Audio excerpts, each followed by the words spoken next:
మనస్సు లేని వారే మనస్సును కఠినపరుచుకుంటే అపరాధం బిడ్డ, అపరాధం. యేసు ప్రభు నీ దేవుడు అద్భుతమైనటువంటి రీతిలో నడిపించేటటువంటి శక్తిమంతుడు. ఆయన నీ జీవితంలో అద్భుతాలు చేస్తాడు. నువ్వు నమ్మట్లేదా? ఒక్కసారి ఆయన్ని ప్రయత్నించి చూడు. ఒక్కసారి. ఈరోజు నిన్ను నన్ను నిలబెట్టుకోలేదు అనుకుంటున్నారా?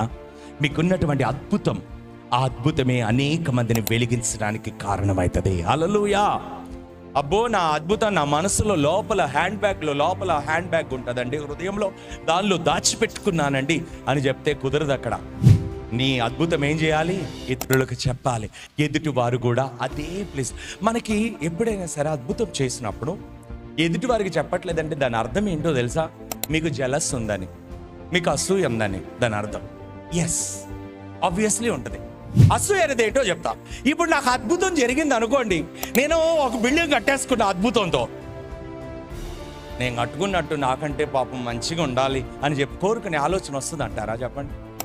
నా బిల్డింగే ఎత్తుండాలి, చర్చ్ కింద ఉంటే మాకెందుకు, మా ఇల్లే ఎత్తుండాలి.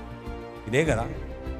పోన్లేండి, మా మీద ఒక అడుగు ఎత్తు చేసుకుని మంచి కట్టుకోండి అని వెళ్ళి ప్రార్థన చేసి వచ్చేవాళ్ళు ఎంతమంది ఉంటారంటారు?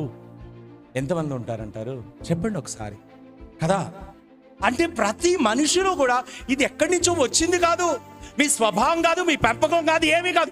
మనిషి యొక్క ఆలోచన అలాంటిదే.